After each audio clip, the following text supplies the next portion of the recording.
Welcome back all of you. स्वागत आहे तुमचं आपल्या यूट्यूब चॅनलमध्ये. ओके, आपण सॉलिड स्टेटचा नेक्स्ट पॉईंट आज सुरू करणार आहे, ज्या पॉईंटचं नाव आहे defects or imperfection. Okay, crystal defects or imperfection. आता तुम्हाला सर्वांना माहीत असेल डिफेक्ट म्हणजे काय, इम्परफेक्शन म्हणजे काय. जी गोष्ट परफेक्ट नसते त्याला इम्परफेक्ट म्हणतो. ज्या गोष्टीमध्ये प्रॉब्लेम असते, डिफेक्ट असते, बरोबर का, म्हणजे डिफेक्टिव्ह पीस. लक्षात, म्हणजे कसं असतं, एखादं सॉलिड स्टेटमध्ये एखादं कंपाऊंड तयार होत असताना, त्याचं क्रिस्टलायझेशन होत असताना त्याची जी पार्टिकलची अरेंजमेंट आहे ना, ती अरेंजमेंट व्यवस्थित होतच नाही.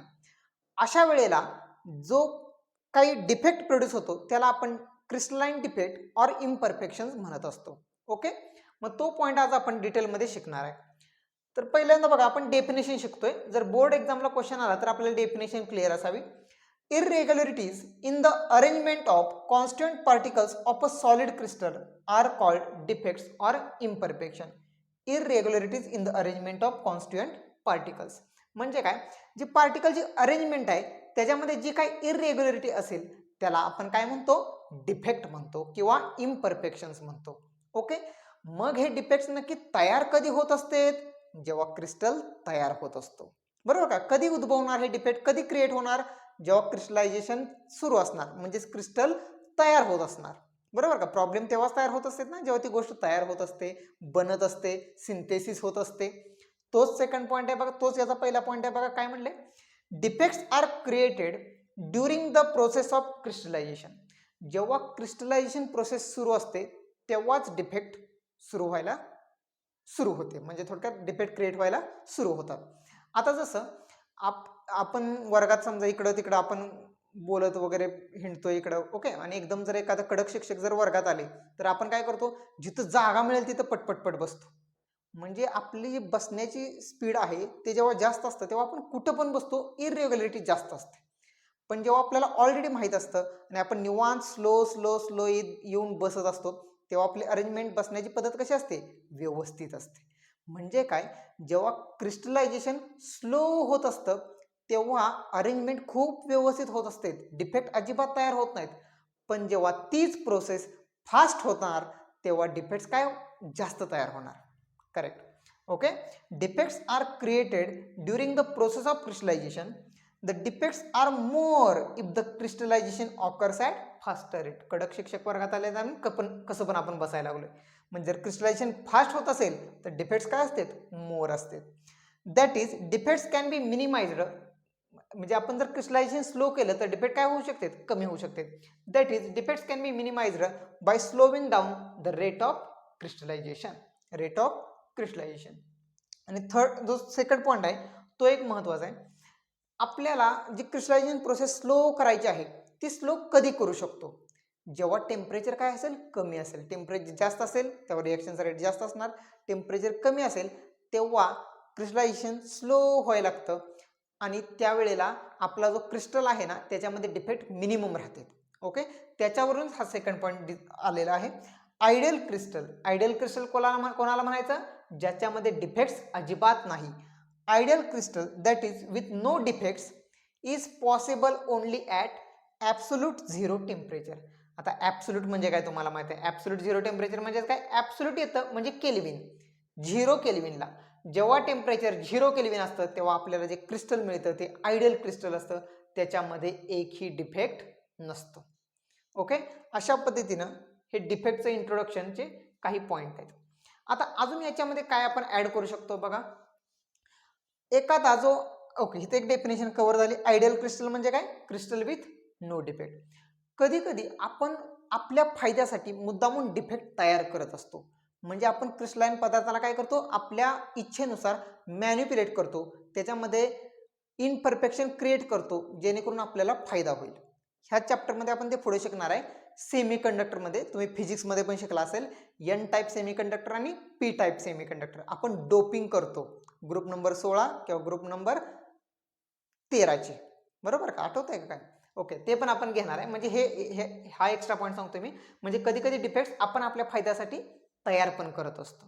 ठीक आहे, एवढं लिहून घ्या पटकन. ओके, तुमचं लिहून झालं असेल.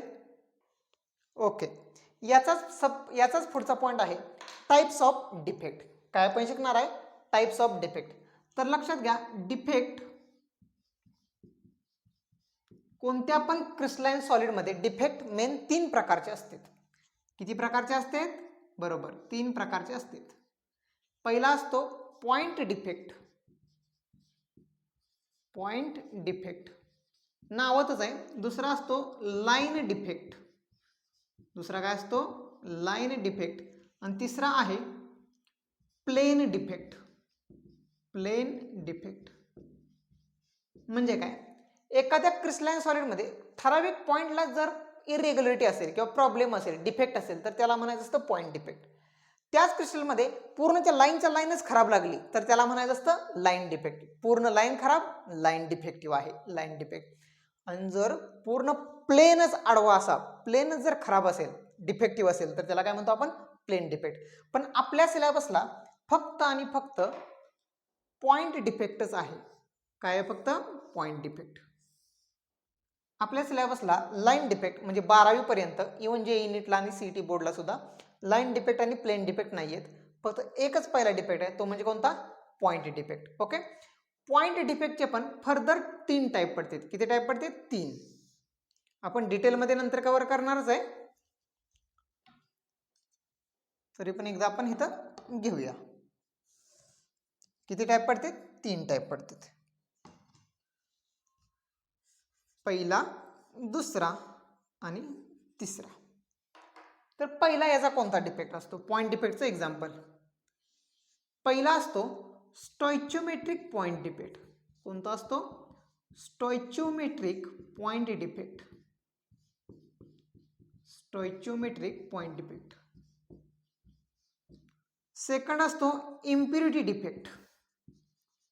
दुसरा कुठला आहे? Impurity defect. Impurity defect. Third one is non stoichiometric point defect. Non stoichiometric. तुम्ही जर पहिल्यांदाच ऐकत असाल तर थोडंसं अवघडल्यासारखं होईल, पण खूप सोपी कन्सेप्ट आहे. मी शिकवल्यानंतर तुम्हाला 100% कळेल. Non stoichiometric point defect. Non stoichiometric point defect. Okay. म्हणजे आपण या लेक्चरमध्ये पुढं कोणकोणते डिफेक्ट शिकणार आहे? फक्त पॉइंट डिफेक्टचे 3 टाईप शिकणार आहे. Stoichiometric point defect, impurity defect आणि non stoichiometric point defect. Stoichiometric point डिफेक्टचे 4 टाईप असतात. Vacancy defect, self interstitial defect, Schottky defect आणि फ्रँकेल डिफेक्ट. ओके. त्यानंतर इम्प्युरिटी डिफेक्टचे 2 टाईप असतात, ते पण शिकणार आहे. आणि नॉन स्टॉइचियोमेट्रिकचे पण 2 टाईप असतात, ते शिकणार आहे. ओके. आता एवढा चार्ट लिहून घ्या. बऱ्याच वेळा काय होतं, आपण कोणता पॉईंट कशाच्या अंडर स्टडी करतोय हेच आपल्या लक्षात येत नाही, आणि त्याच्यामुळं एक्झाममध्ये आपल्याला कन्फ्युजन क्रिएट होतं, आपण जंबल करतो. ओके. त्याच्यामुळं हे लिस्ट आउट करणं खूप महत्त्वाचं असतं. पहिल्यांदा तुम्हाला फ्लो चार्ट माहीत पाहिजे. वेगवेगळ्या गाईड्समध्ये वगैरे तुम्हाला फ्लो चार्ट दिलेले असतात. त्याचं रिझन हेच असतं, तुम्हाला ॲटलिस्ट त्या चॅप्टरचा पूर्ण फ्लो माहीत पाहिजे. ओके. मगच तुम्ही एक एक पॉईंट त्याच्यामध्ये डिटेलमध्ये स्टडी करू शकता. पटकन एवढं लिहून घ्या. मग आपण पहिला पॉईंट डिफेक्ट चालू करणार आहे, स्टॉइचियोमेट्रिक पॉईंट डिफेक्ट. लिहून घ्या पटकन. ओके, तुमचं लिहून झालं असेल. ओके. आता आपण पॉईंट डिफेक्ट जो आपल्या सिलेबसला आहे, फक्त कोणता डिफेक्ट? पॉईंट डिफेक्ट, तो चालू करत आहोत. त्याचा फर्स्ट टाईप आहे कुठला? Stoichiometric point defect. सेकंड काय? Impurity defect. आणि थर्ड वन काय? Correct, non stoichiometric point defect. आता आपण चालू करतोय स्टॉइचियोमेट्रिक पॉईंट डिफेक्ट. तर याच्या अगोदर तुम्हाला स्टॉइचियोमेट्री म्हणजे काय माहित पाहिजे. कसं असतं, कोणत्याही क्रिस्टलमध्ये जेवढे कटायन असतात, जेवढे पॉझिटिव्ह असतात, तेवढेच अनायन असतात. मग थोडक्यात प्लस आणि मायनस चार्ज बॅलन्स झालेला असतो, आणि त्यांचा एक रेशो असतो जो की फिक्स असतो. ओके. त्या रेशोला आपण म्हणतो स्टॉइचियोमेट्री. म्हणजे थोडक्यात स्टॉइचियोमेट्री म्हणजे कंपाऊंडचा फॉर्म्युला. आयनिक कंपाऊंडचा फॉर्म्युला म्हणजे स्टॉइचियोमेट्री. ओके. स्टॉइचियोमेट्रिक पॉईंट डिफेक्टमध्ये फॉर्म्युला बदलत नाही. स्टॉइचियोमेट्रिक पॉईंट डिफेक्टमध्ये स्टॉइचियोमेट्री बदलत नाही, म्हणजेच कंपाऊंडचा फॉर्म्युला बदलत नाही. तो पण एक पॉईंट ऍड करूया आपण. इन दिस डिफेक्ट्स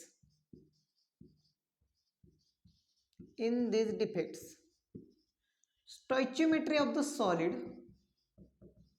स्टॉइचियोमेट्री म्हणजे काय सांगा? Ratio of cation to anion. Ratio of cation and anion. Ratio of cation and anion does not change. Ratio of cation and anion does not change. In these defects, stoichiometry म्हणजेच ratio of cation and anion does not change. ह्याच्या साध्या भाषेत अर्थ काय म्हणतात? कंपाऊंडचा formula बदलत नाही. That is there is no change. There is no change in chemical composition. There is no change in chemical composition of compound. Chemical composition म्हणजेच कंपाऊंडचा formula. Chemical composition. There is no change in chemical composition of ionic compound solid असं म्हणू शकतो. Okay. आता स्टॉइचियोमेट्रिक point डिफेक्टचे किती type असतात? 4 type असतात. मगाशी मी सांगितलं बघा. It is of 4 types. It is of किती टाईप्स? 4 टाईप्स. ओके. जसं मी सांगितल्या पद्धतीने मगाशी तुम्हाला पहिला चार्ट माहित पाहिजे, फ्लो चार्ट माहित पाहिजे, कशाच्या अंडर काय आहे. ओके. तर याचे कोणकोणते टाईप असतील ते आपण जरा समजून घेऊया. ओके. याचा पहिला टाईप असतो व्हॅकन्सी डिफेक्ट. पहिला टाईप काय असतो?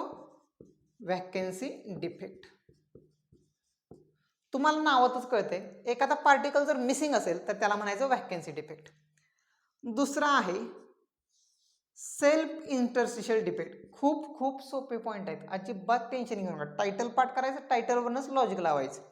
Self interstitial defect. Self interstitial defect. Okay. Third one is Schottky defect. Third one is Schottky defect. And fourth one is, चौथा आहे कोणता? फ्रेंकेल डिफेक्ट. कोणता? फ्रेंकेल डिफेक्ट. ओके. म्हणजे या पॉइंटमध्ये आपण हे 4 टाईप शिकणार आहे. पहिला कुठला? Vacancy defect, self interstitial defect, Schottky defect आणि फ्रेंकेल डिफेक्ट. ओके. एवढं लिहून घ्या. व्हिडिओ पॉज करा, एवढं लिहून घ्या. लिहून झालं की आपण पहिला, दुसरा, तिसरा, चौथा अशा ओळीने पॉईंट सुरू करूया. ठीक आहे. ओके. तुमचं लिहून झालं असेल. ओके. आपण व्हॅकन्सी डिफेक्ट शिकतोय बघा. व्हॅकन्सी डिफेक्ट म्हणजे काय? समजा आपण हे मानलं आयडियल क्रिस्टल. काय मानलं? Ideal crystal. आयडियल क्रिस्टलमध्ये सगळे पार्टिकल कसे असणार? व्यवस्थित. म्हणजे कसं बघा, हा एक पार्टिकल, हा एक पार्टिकल, हा एक, असे 4x4 चे आपण पार्टिकल घेतले. असे 4 चौक 16, 16 पार्टिकल्स. ओके.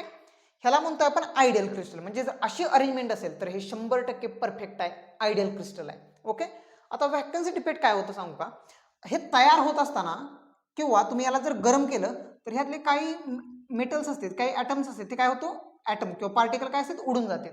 म्हणजे त्याची रेग्युलर साईडला प्रेझेंटच नसतात, अबसेंट असतात. मग अशा वेळी हे कसं दिसणार सांगा? समजा हे एक अबसेंट आहे.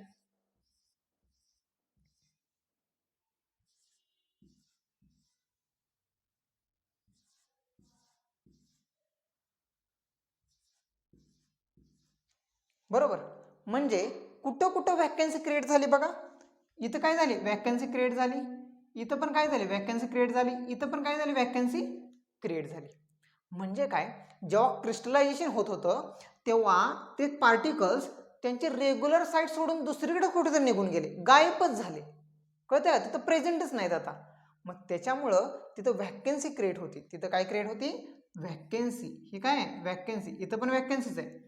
काय झाली? व्हॅकन्सी क्रिएट होती, म्हणजे मोकळी जागा क्रिएट होती. आणि याला म्हणतो आपण व्हॅकन्सी डिफेक्ट. किती सोपी कन्सेप्ट आहे बघा. म्हणजे काय? ड्युरिंग क्रिस्टलायझेशन आपण याच्यामध्ये ऍड करू शकतो. ड्युरिंग क्रिस्टलायझेशन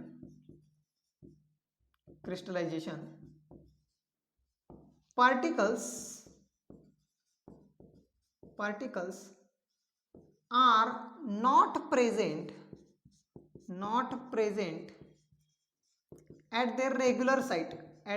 रेग्युलर साईट म्हणजे काय? तिथं जिथं प्रेझेंट असायला पाहिजे तिथं नाहीयेच. Are not present at the regular sites, hence create vacancies.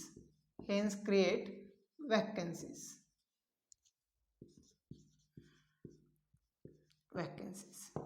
Hence create vacancy. आणि जर वॅकन्सी क्रिएट झाली तर त्या डिफेक्टला काय आपण काय म्हणतो? Vacancy defect. Such defects are called, खूप सोपी कन्सेप्ट आहे, मी मग काय सांगितलं होतं, such defect is called vacancy defect. Such defect is called vacancy defect. Vacancy create असेल, मोकळी जागा असेल, पार्टिकल तिथं प्रेझेंट नसेल तर त्याला काय म्हणतो आपण? वॅकन्सी डिफेक्ट म्हणतो. अलग लक्षात. आता वॅकन्सी डिफेक्टचा रिझल्ट काय होतो हा सीईटीला एमसीक्यूला तुम्हाला क्वेश्चन येतो. म्हणजे असं झाल्यामुळे काय होतं मला सांगा. याचं व्हॉल्यूम आणि याचं व्हॉल्यूम काय फिक्स आहे. व्हॉल्यूम बदलला का? अजिबात नाही बदललं. पण पार्टिकल्स गायब झाल्यामुळं याचं मास काय होणार? कमी होणार. बरोबर का? म्हणजे वर्गात समजा 40 स्टुडंटची कॅपॅसिटी आहे. ओके. आणि रेग्युलर 40 प्रेझेंट असतात. रेग्युलर किती प्रेझेंट असते? 40 प्रेझेंट असतात. किंवा 16चं आपण हे 16 पकडले ना, 16 पकडा. एक हॉल आहे, एक क्लासरूम आहे, छोटीशी क्लासरूम आहे, ती 16 स्टुडंटची कॅपॅसिटी आहे. आणि एक दिवस असं झालं की 16 स्टुडंटपैकी 3 स्टुडंट काय झाले? आलेच नाहीत. मग जर 16 स्टुडंटचं त्या खोलीचं व्हॉल्यूम कमी झालं का? नाही. क्लासरूमचं व्हॉल्यूम तेवढंच आहे. पण आता त्या बेंचवर असलेलं टोटल जे वेट आहे, इथलं 16 जणांचं आणि इथलं 13 जणांचं, अगोदर जास्त होतं, आता काय झालं? कमी झालं. म्हणजे जेव्हा व्हॅकन्सी डिफेक्ट असतो तेव्हा त्या सॉलिड स्टेटचं, सॉलिड पार्टिकलचं, त्या युनिट सेलचं मास काय होतं? कमी होतं. मास कमी झाल्यामुळं डेन्सिटी काय होणार? कमी होणार. कारण की तुम्हाला लहानपणी फॉर्म्युला झालाय बघा, density is equal to mass भागिले व्हॉल्यूम. घनता बरोबर वस्तुमान छेद आकारमान. व्हॉल्यूम तर तेवढंच आहे, व्हॉल्यूम मध्ये नो चेंज. पण काय झाले? मास कमी झाले. मास कमी झालं डेन्सिटी काय होते? कमी होते. मास कमी झालं डेन्सिटी काय होते? कमी होते. अलग लक्षात. म्हणजे याचं कन्क्लुजन काय असतंय? याचा वॅकन्सी डिफेक्ट क्रिएट झाल्यामुळं काय रिझल्ट होतो? ओके, काय परिणाम होतो? Okay, due to vacancy defect,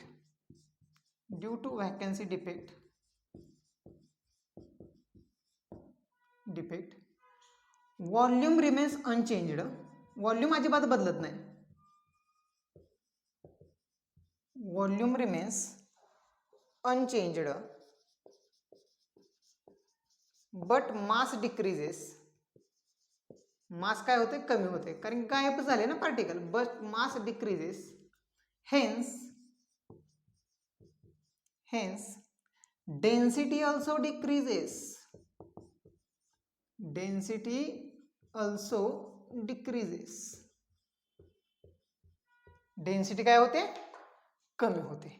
मास कमी झाल्यामुळे डेन्सिटी काय होते? कमी होते. व्हॉल्यूम मध्ये अजिबात बदल होत नाही. अशा पद्धतीनं आपण हा पहिला स्टॉइचियोमेट्रिक पॉईंट डिफेक्टचा फर्स्ट पॉईंट कव्हर केलेला आहे, व्हॅकन्सी डिफेक्ट. ओके, पटकन लिहून घ्या. ओके, तुमच्या सर्वांचाही लिहून झाला असेल. याच्यानंतरचे जे फर्दर 3 टाईप आहेत स्टॉइचियोमेट्रिक पॉईंट डिफेक्ट, कोणकोणते? इम्प्युरिटी डिफेक्ट, बरोबर का? त्यानंतर फ्रँकेल डिफेक्ट आणि शॉर्टकी डिफेक्ट आणि फ्रँकेल डिफेक्ट. ते डिफेक्ट आपण नेक्स्ट लेक्चरमध्ये कव्हर करणार आहे. ते लेक्चर अटेंड करण्या अगोदर तुम्ही हे लेक्चर व्यवस्थित रिवाईज करा. तुमच्याकडे टेक्स्टबुक असेल तर थोडंसं वाचून बसा, ठीक आहे, जेणेकरून तुम्हाला अंडरस्टँडिंग बेटर वेनं होईल. तुम्हाला जर व्हिडिओ लेक्चर आवडत असतील तर या व्हिडिओला मॅक्झिमम शेअर करा, चॅनलला सबस्क्राईब करा, ओके, व्हिडिओला लाईक करा. ठीक आहे, इथं आपण थांबूया. Happy learning, bye.